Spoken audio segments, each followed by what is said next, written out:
While you'll be going for a win at Watford, I would expect, I'd imagine also that you'll freshen up the team and utilise the squad, maybe giving a few more minutes to the likes of Seamer and Powell coming back from injury, and maybe a start from DeMarco Dehaney. Or am I talking complete nonsense? I would never say you were talking nonsense, Ange. No, I think you've seen in previous rounds in this competition, we've used the squad to good effect. Players have been able to get minutes in the bank and also stake a claim for the team. And I think you've seen players come in playing this competition that have then gone on and stayed in the team on the back of it. So, yeah, for us, it's competition that we value, which we'll treat with respect, of course. And we'll put a team out that we believe can go to Watford and put in a positive performance and hopefully get a good result, get us into the next round.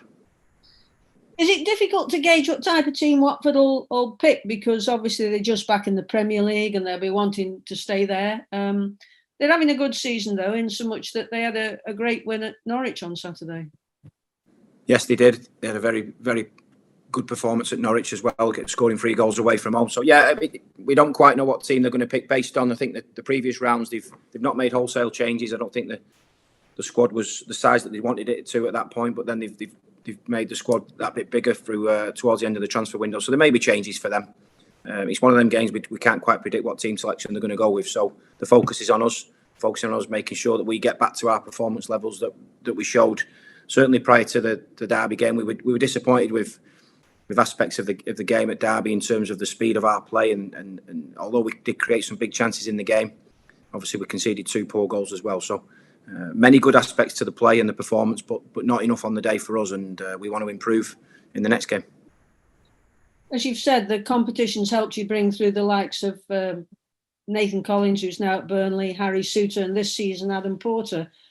Whilst it's been a competition that you'll want to do well with, will you also think about tinkering around with the midfield to see if you can get a better balance? Because it did seem on Saturday the balance wasn't quite right.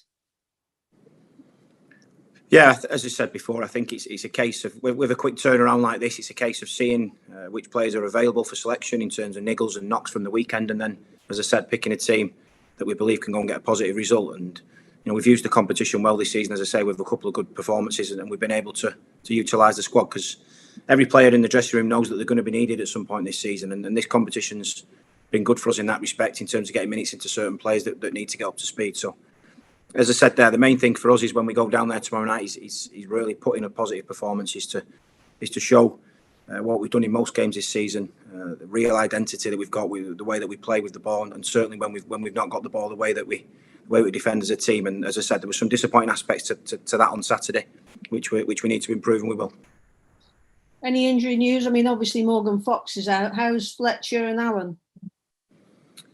Yeah, Fletch is not back in training just yet, so we're just having that monitored at the moment, and hopefully we'll know something pretty soon with that in terms of when he's going to be back. And Joe did a little bit of light work on the grass this morning, so yeah, as the week pans out, we'll see where we're at with Joe in terms of him coming back into the training group. You've had a couple of worldies scored against you in the past couple of games, but the players have to bounce back quickly, don't they? Because, as you've said, it was a disappointing result, which you'll want to put behind you very quick. Yeah, absolutely. Successful teams always have that knack of bouncing back from disappointment, and we did it after the Fulham game, and that's what we'll look to do on the back of the result at Derby. It's in isolation, it was a poor afternoon for us in terms of the result. That's all it was, and we make sure we bounce back quickly.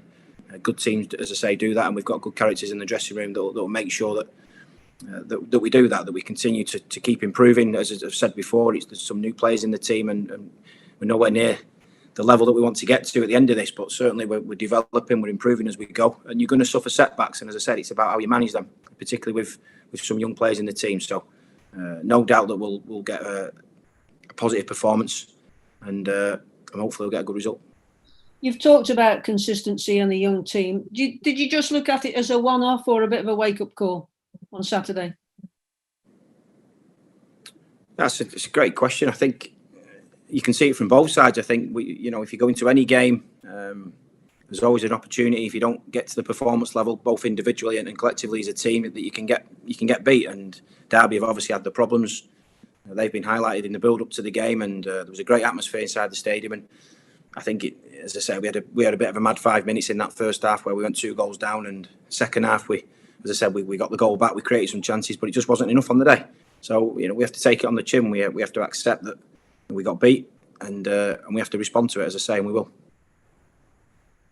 And lastly, from me, how was the spirit and application in training today? Excellent. There's not been any issues with that. Certainly since I walked through the door, there's always a real good intensity to our training, both for the players that are in the team and the players that are not in the team, and that's a really good sign. Thank you. Good luck. Thank you. Cheers, Ange. Thanks, Ange.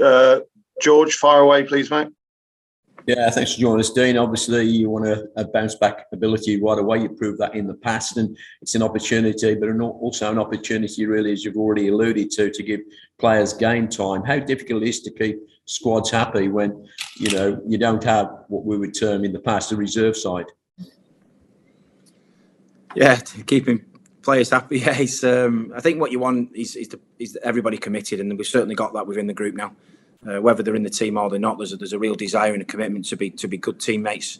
You want them pushing each other in training. I think you want players pushing each other, knowing that if they're not quite up to it, that someone else is going to try and take the shirt from them. That's a healthy competition to have.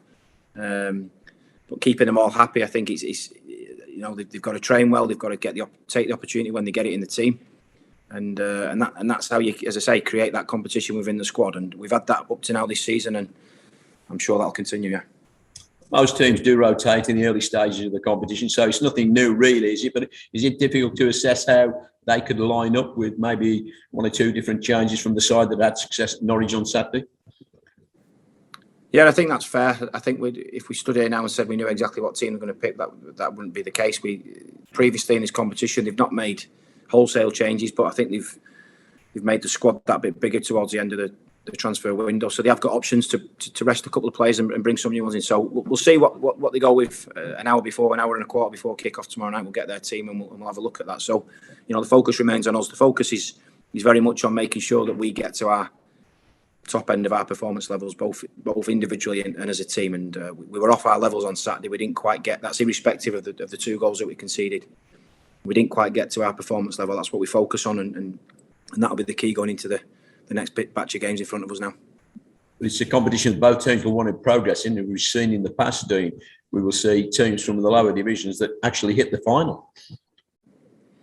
Yeah, we'll treat every competition with the respect it deserves. It's been good for us this season. We've been able to get some positive results and also get minutes into players that were a little bit not up to speed. So it's a competition, as you say. It starts to get exciting now as we move towards Christmas, and you never know if you get through the game who you could get in the next round. So it's the next game for us, which is the most important one. And as I say, we'll treat them with respect. We'll go there and we'll put in a positive performance, hopefully get a good result.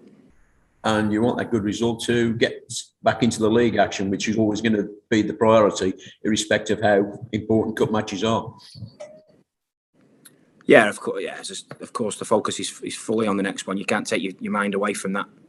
We've got plenty of time after tomorrow's game to fully prepare for the game against Hull on Saturday. So yeah, the focus is firmly on tomorrow night, as I say, and making sure that we respond from Saturday's disappointment. Abdullah Sima looking good in training. I missed that. Sorry. Abdullah Sima looking good in training. Yeah, he's been a bright spark for us in the short time that we've seen him. He's probably something different to what we've got in the squad, and we're delighted that we've got him. It was a baptism of fire for him on the weekend. And no doubt he'll benefit from that performance in that atmosphere. His first game in English football, of course. So, we're delighted to have him.